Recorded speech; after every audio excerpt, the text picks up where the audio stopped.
Stop throwing your games in Marvel Rivals. If you're watching this video, you probably want to stop throwing your games. Or somebody sent you this video and they want you to stop sucking. What do you mean by that? But in all honesty, they want you to stop throwing your games. So maybe watch this whole video. We're going to go through 8 pretty basic ideas, concepts of what you can learn about to stop throwing games in Marvel Rivals. So there's 8 things I'm going to go through. How each role works, learning the characters, matchups, positioning, ultimates, staggering, playing the objective, and your endgame stats. And I'll get through what each of those mean as I go through them. So first off is how each role works. Obviously we got 3 roles. We got vanguards, duelists, and strategists. Vanguards are tanks. They take up a lot of damage and they take up a lot of space. I'm going to get more into that in a second. Duelists are your damage characters. They're going to deal a lot of damage. They're going to flank. They're going to assassinate, that fun stuff. And strategists are mainly healers, but they do more than just heal. So most players, when they get in the game, they want to play a duelist because they come from first-person shooters, or it's their favorite character because there are so many duelists in the game. There's a lot more than any other class. So they go, oh, I want to play Spider-Man. I want to play Wolverine, Psylocke, whoever. And then they get in and they don't learn how the other roles work. But you need to know how they work so you can swap to them in games that need different roles, or so that you know how they work to fight against. So vanguards are mainly in the game to take up space. They can soak up a lot of damage, but their main focus isn't just to stand as a shield in front of you so that the duelists can get kills. What they're going to do is they're going to take up space. Hopefully you have 2 vanguards on your team. Usually that's what you want. So let's say you have Doctor Strange and Venom on your team. Doctor Strange does have a shield, but he's not there just to soak up damage. Him and Venom will be moving your team forwards to take space up so that you can have more room to go through a fight. I'll get through positioning later on, but they just want to take up space. That's their main thing. They're going to do a significant amount of damage, and they're going to take a significant amount of damage, and the strategists are going to be prioritizing them. So if you're a duelist, the strategist will not be looking at you for the most part. They're going to be healing the vanguards. Now some vanguards, like Venom, that's why I brought it up, will go out of the way and dive, and you have to learn in positioning. I'll go over it more, but you don't necessarily chase after those tanks. They're distracting the enemy team so that your other tank will take up the proper space, and the whole idea of that is a little bit more advanced for the kind of basic idea I want to go through today. But that's what vanguards are for, taking up space and being a distraction for the most part. Now duelists, on the other hand, obviously are your high damage characters, and they're also easy to kill.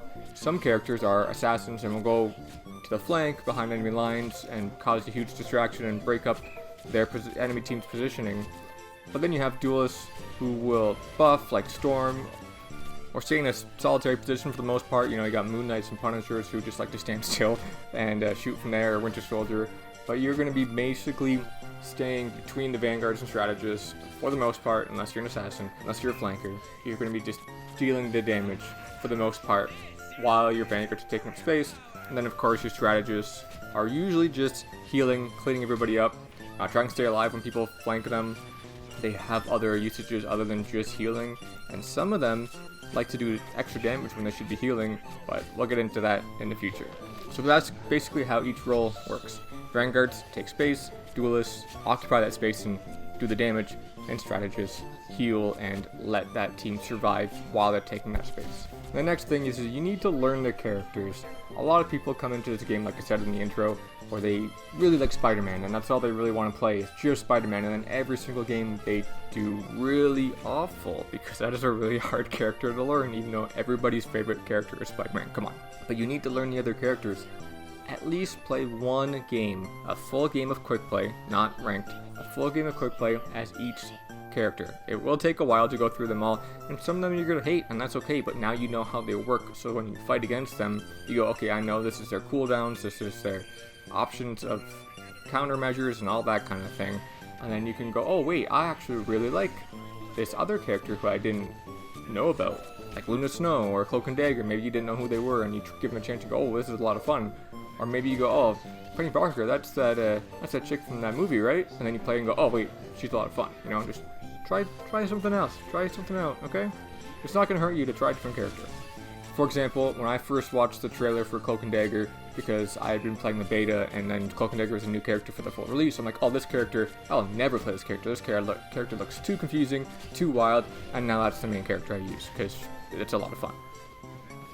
And then there's matchups. Now, there's no real, this character beats this character kind of idea. Like, yes, it can break down to that, but there's also skill level to be involved, and there's so many different things involved in whether or not a character will beat another one. So there's not like a counter pick, so to say. Like, Black Widow can snipe Iron Man out of the air, but then you're kind of throwing the game because Black Widow sucks, and Iron Man could take you out anyways. Like, there's so many different things that could work around it. But then you can learn matchups, specifically like how Wolverine can shred tanks, or how Cloak and Dagger, the Cloak's terror cape, can just blind you and you have no idea what you're going to do. So if you are maining a certain character, let's say you're maining Winter Soldier, you need to know how that matchup versus your enemy team is going to go. So let's say you're playing Winter Soldier and you see a Mantis. You need to know in your head how that fight could go. That's what I mean by matchups. It's basically learning the characters, but taking what you learn and applying it to your main character or the character you're playing at the time, and how those matchups will go. It's a very easy idea. It makes games a lot simpler to go through when you know what the enemy could do, instead of just having it be a wild random thing where you have no idea what that enemy does. And there's also team matchups. So you have your team ups. Let's use Winter Soldier again for an example. He's a team up with Rocket Raccoon where you can have infinite ammo for a short duration. It's always good to know who is going to help you on your team, right? So that kind of matchup as well. And then positioning, which is probably one of the bigger things, and I went through it a little bit, how each role works. I'll keep using Duelists as an example because so many people play Duelists, but if you're a Duelist, you're going to basically be in the center. It's not going to be laid out like this every single game, but for the most part, you have 2 Vanguards in front of you, 2 Duelists behind the Vanguards, and 2 Strategists behind the Duelists. You're not going to be in a straight line, you're not going to be clumped together, you're not going to be spaced out across the map. You're going to be in the same area, so to speak, in the same radius.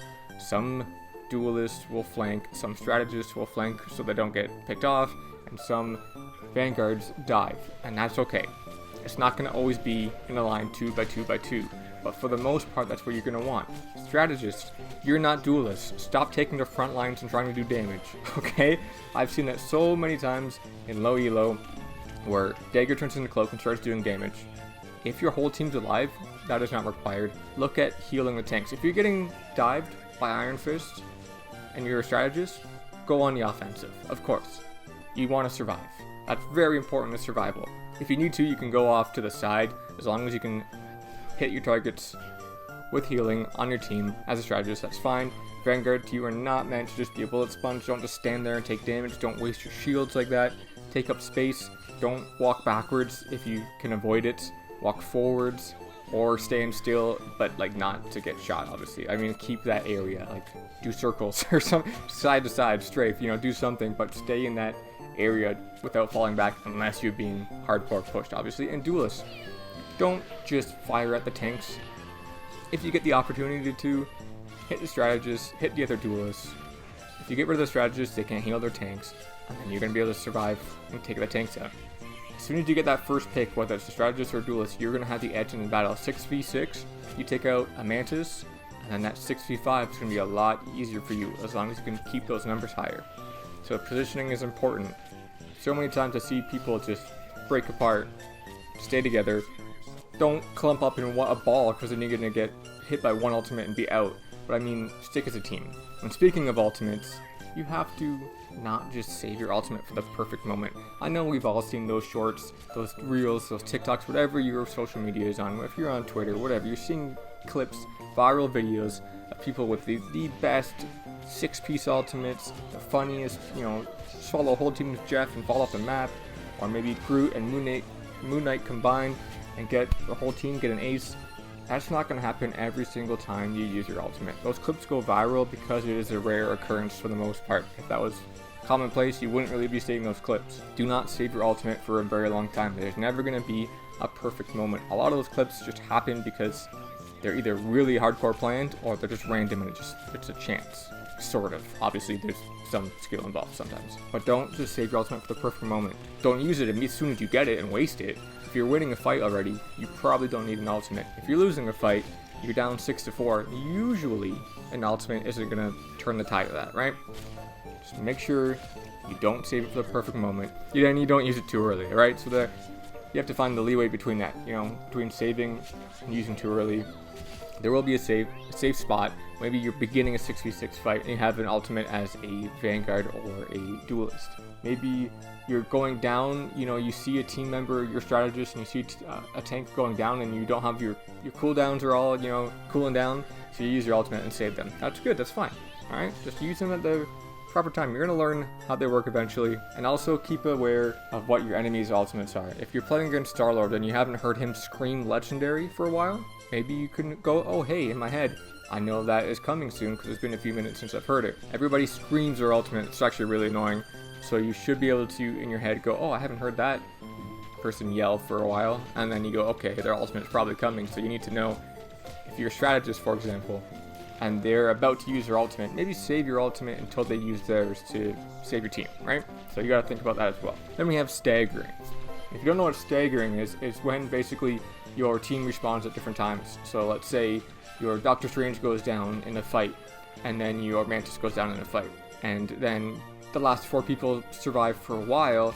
Then let's say your Winter Soldier goes down, and your Cloak and Dagger go down, and then your Spider-Man goes down, and the last person left is Venom. Now, as Venom, do you survive and keep fighting, or do you allow yourself to die and spawn with the group? Because your group now has spawned in different sections. The first 2 died, then the next 3 or 4 or whoever, and then you're left alive. And then now your team's just going to keep running back to the point or to whatever they're trying to contest, whatever their fight is, and then you're going to have 2 people show up, and then a few more, and then you.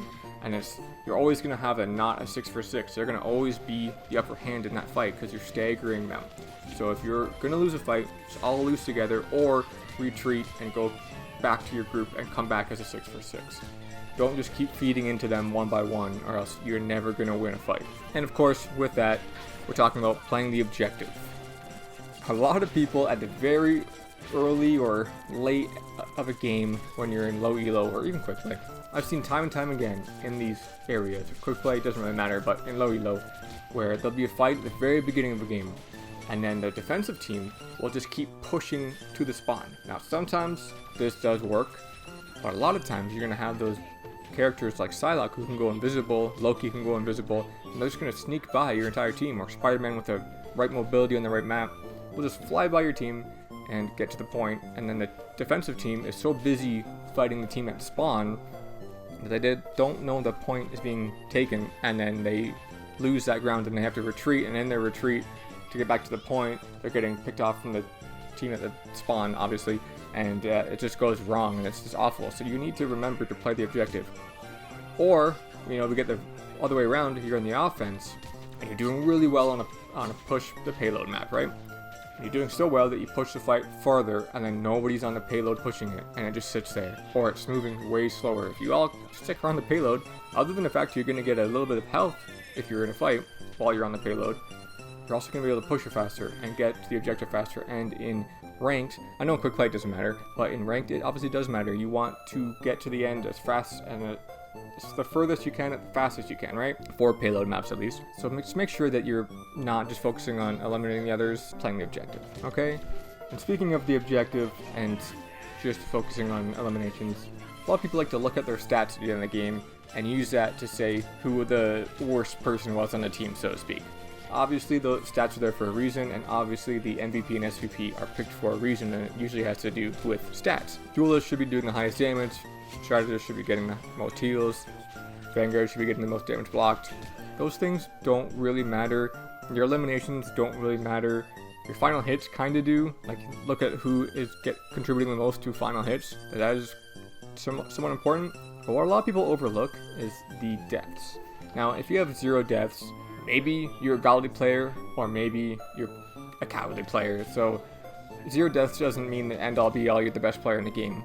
But if you're playing the game and your duelists have 3 eliminations and 14 deaths, and your tank has 3 eliminations and 1 death, and your healers, your strategists have more eliminations than your duelist and a lower amount of deaths, like let's say we're going 14 to 3, we can see that where the problem lies in the duelist, right? If the duelist is always dead and respawning, then they're not contributing anything to the team fight. It's always a 5v6 or however many people are doing bad. So stats aren't really important, and you shouldn't be flaming other people if they did bad. Everybody has bad games, everybody has bad days. Maybe they're trying a new character, which you shouldn't do in ranked, but you don't need to pick on somebody if you lose. You're going to lose half the time for the most part. You're not going to win every game. So lose your ego for the most part on that. But you need to be cognizant of the deaths. If you're running with a team, like if you're a bunch of group of people and there's 6 of you, you're 6 stack, whoever's dying the most, that will be your problem. Maybe they can change characters. Speaking of learning the characters and how each role works, they can swap it up. Maybe they're not good as a duelist. Maybe they'd be better as a vanguard. Maybe they're not good as the flanker. Maybe they need to be a more primary damage dealer that stays in the middle.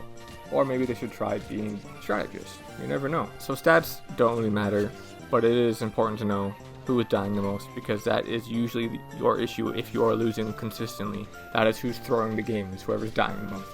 Not 100% of the time, but if everybody has the same amount of deaths, then you just got rolled, and that just sucks. Hopefully those 8 things can help you stop throwing the games in Marble Rivals. Learn how your roles work, learn the characters, learn your matchups because of that character knowledge, learn your positioning, how to use your ultimates, how staggering goes about, playing the objective, and stats don't really matter. I just put stats at the end because you need to remember that you need to drop the ego. You're not the best player in the game. You're not the reason that you would have won if your team didn't suck, and you're not the reason that you lost for the most part. So yeah, I hope this helps. That's it. You can check my other videos. I got a storm guide and some cool mission loads and stuff. See ya.